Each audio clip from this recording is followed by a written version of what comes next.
안녕하세요 여러분. 오늘도 영상 보러 와주셔서 진심으로 감사합니다. 오늘 이야기는 솔직히 어디까지가 사실이고 어디까지가 소문인지 경계가 꽤 흐릿한 이야기입니다. 밴쿠버전 탈락 발표 직후 손흥민이 즉시 미국행 비행기에 올랐다는 이야기, 그리고 클롭이 결승을 직접 지휘한다는 소문, 취임식장에서 눈물이 터져 나왔다는 장면까지 하나하나만 보면 믿기 힘들 수도 있습니다. 하지만 이 모든 이야기의 중심에 있는 이름은 결국 하나, 손흥민입니다. 오늘 영상에서는 자극적인 제목은 잠시 내려놓고 그 뒤에 깔린 흐름과 맥락을 차분하게 따라가 보겠습니다. 위르겐 클롭이 직접 꺼낸 그 한마디는 생각보다 훨씬 무게가 큽니다. 그는 수많은 우승을 경험했고 수많은 슈퍼스타를 지도했던 감독입니다. 그런 인물이 리버풀 시절 영입하지 못해 지금도 아쉬움이 남는 유일한 선수는 손흥민이라고 단정적으로 말했습니다. 여기서 중요한 건 유일한이라는 표현입니다. 그냥 여러 선수 중 하나가 아니라 시간이 흘러 커리어가 정리된 지금에 이르러서도 머릿속에 남아있는 단 하나의 이름이라는 점입니다. 이건 단순한 예의도 즉흥적인 칭찬도 아닙니다. 오히려 오랜 시간 곱씹어온 진짜 후회에 가깝습니다. 클롭이 리버풀에서 쌓아올린 팀 컬러를 떠올려보면 왜 손흥민이 그에게 그렇게 남았는지가 조금씩 보입니다. 클롭의 축구는 철저하게 속도와 직선성을 바탕으로 합니다. 좌우 측면에서 순간적으로 공간을 찢고 들어가는 움직임, 수비 뒷공간을 향한 과감한 침투, 그리고 기회가 왔을 때 망설이지 않는 슈팅 선택. 손흥민은 이 모든 요소를 가장 높은 수준에서 구현해온 공격수 중 하나입니다. 클롭이 리버풀 스타일에 완벽히 어울린다고 말한 것도 결코 과장이 아닙니다. 사실상 자신의 전성기 전술에 손흥민을 대입해본 감독의 솔직한 시뮬레이션 결과라고 볼 수 있습니다. 더 흥미로운 부분은 클롭이 손흥민을 언급한 시점입니다. 더 이상 현장에서 성적 압박을 받을 필요도 없고 누군가를 설득하기 위해 좋은 말을 할 필요도 없는 위치에 있는 지금입니다. 그런 상황에서 굳이 과거에 놓친 퍼즐을 다시 꺼냈다는 점은 손흥민이라는 선수가 그의 커리어 속에서 얼마나 강한 잔상을 남겼는지를 보여줍니다. 흔히 감독들은 그때 그 선수를 데려왔으면 이라는 가정을 내부적으로만 간직하는 경우가 많습니다. 하지만 클롭은 이를 공개적으로 인정했습니다. 어쩌면 자신의 완성형 리버풀의 마지막으로 비어있던 조각이 손흥민이었을지도 모르겠다는 아주 인간적인 고백에 가깝습니다. 또 하나 주목해야 할 부분은 리버풀 역사입니다. 리버풀에는 수많은 세계적인 공격수들이 스쳐갔지만 아시아 출신 선수는 단 한 명도 없었습니다. 프리미어리그라는 무대 자체가 이미 보수적인 시선을 갖고 있던 시절, 손흥민은 그 장벽을 토트넘 유니폼으로 정면 돌파해낸 선수입니다. 클롭의 발언은 단지 좋은 선수였다는 평가를 넘어서 손흥민이 클럽의 문화적 상징성까지 바꿀 수 있었던 존재였음을 인정하는 말로도 읽힙니다. 리버풀이라는 거대한 역사 속에 새로운 장을 열 수 있었던 이름, 그 이름이 바로 손흥민이었다는 뜻이기도 합니다. 개인적으로 이 발언을 들으며 가장 인상 깊었던 건 그 안에 담긴 미묘한 미련입니다.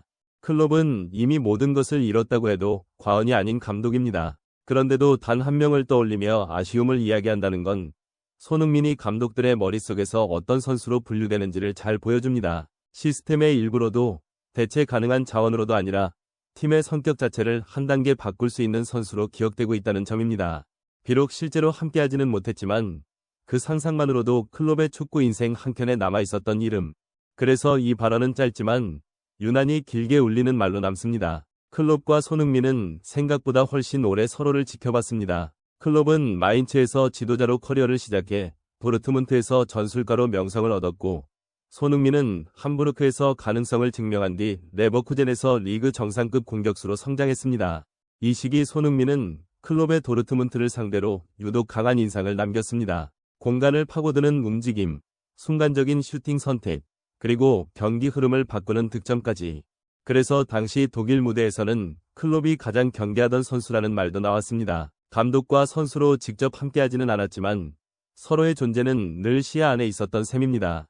세 번째 논점은 시간이 흘러도 사라지지 않은 아쉬움입니다. 클롭은 2015년 리버풀 부임 이후 수많은 트로피를 들어올렸고 프리미어리그와 유럽 무대에서 시대를 대표하는 감독으로 자리 잡았습니다. 손흥민 역시 토트넘에서 세계적인 공격수 반열에 오르며 득점왕, 챔피언스리그 결승, 유로파리그 우승까지 경험했습니다. 각자의 길에서 성공을 거뒀음에도 불구하고 클롭의 말 한마디에 다시 손흥민의 이름이 소환된 이유는 분명합니다. 성공 이후에도 남는 만약이 있었기 때문입니다. 리버풀 역사상 한국 선수가 단 한 명도 없다는 사실은 이 아쉬움을 더 선명하게 만듭니다. 네 번째 논점은 사우디 무대에서 다시 엇갈린 선택입니다. 사우디아라비아의 아리티아드는 손흥민 영입에 실패한 데 이어 클럽 영입에서도 벽에 부딪혔습니다. 과거 손흥민에게 천문학적인 계약을 제안했지만 그는 토트넘 잔류를 선택했고 이후 우승을 경험한 뒤 MLS로 향했습니다. 아리티아드는 이번 시즌 부진을 이유로 로랑 블랑 감독을 경질했고 대체자로 클롭을 강력히 원했지만 클롭은 단호하게 다시는 감독으로 돌아가지 않는다라는 입장을 밝혔습니다. 여기서 흥미로운 해석이 나옵니다. 손흥민이 없는 팀, 그리고 손흥민과 함께하지 않는 프로젝트에는 클롭이 매력을 느끼지 못했을 수도 있다는 관측입니다. 물론 공식적으로 확인된 내용은 아니지만 흐름만 놓고 보면 충분히 상상해볼 수 있는 장면입니다. 다섯 번째 논점은 LAFC에서의 짧지만 강렬했던 동행입니다. 손흥민은 2025년 여름 LAFC 유니폼을 입으며 새로운 도전을 택했습니다. 그리고 그의 곁에는 친형처럼 그를 감싸던 스티브 체룬돌로 감독이 있었습니다. 손흥민 합류 이후 LAFC는 완전히 달라졌고 손흥민은 정규리그와 플레이오프를 합쳐 경기마다 결과를 만들어냈습니다. 드니 부안가와 함께 만들어낸 공격 조합은 서부 콘퍼런스에서 가장 위협적인 무기였고 팀은 우승을 현실적인 목표로 바라봤습니다.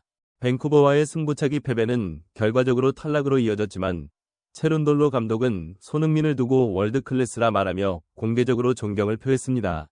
여섯 번째 논점은 이별과 변화의 시점입니다. 체룬돌로 감독의 사임은 손흥민과는 무관하게 이미 결정된 일이었습니다. 가족과 함께 독일로 돌아가겠다는 선택이었고 LAFC는 그의 결정을 존중했습니다. 4시즌 동안 이룬 성과는 구단 역사상 최고 수준이었고 그가 남긴 문화와 기준은 여전히 팀에 남아 있습니다.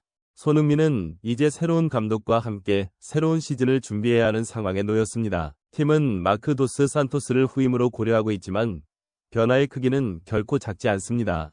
일곱 번째 논점은 다시 떠오르는 소문과 감정의 파장입니다. 클롭이 결승을 직접 지휘한다는 이야기, 손흥민이 즉시 미국행에 나섰다는 이야기, 취임식장에서 눈물이 쏟아졌다는 장면들. 이 모든 것은 아직 확인되지 않은 이야기들입니다. 개인적인 평가를 덧붙이자면 지금 떠도는 이야기들은 사실 여부와 관계없이 손흥민이라는 선수가 가진 상징성을 드러내는 데 의미가 있습니다. 감독의 후회, 구단의 선택, 다른 리그의 야망까지 하나의 이름으로 엮일 수 있다는 것. 이것 자체가 손흥민이 어떤 선수인지를 말해줍니다. 결국 오늘 이야기의 핵심은 이것입니다. 손흥민은 단순한 스타 선수가 아니라 어디에 있든 이야기를 만들어내는 존재라는 점입니다. 클롭의 아쉬움은 과거의 이야기일 수 있지만 그 아쉬움이 지금도 회자된다는 사실은 손흥민의 현재 가치를 다시 증명합니다. 이 모든 소문과 해석은 아직 확정된 사실이 아니지만 그래서 더 많은 사람들의 관심을 끌고 더 많은 이야기를 만들어내고 있는지도 모릅니다. 오늘 영상은 여기까지입니다. 끝까지 시청해주신 여러분 진심으로 감사합니다. 영상이 재미있으셨다면 구독과 좋아요 한 번씩 꼭 눌러주시고요. 앞으로도 더 흥미로운 이야기로 다시 찾아뵙겠습니다. 다음 영상에서 또 만나요.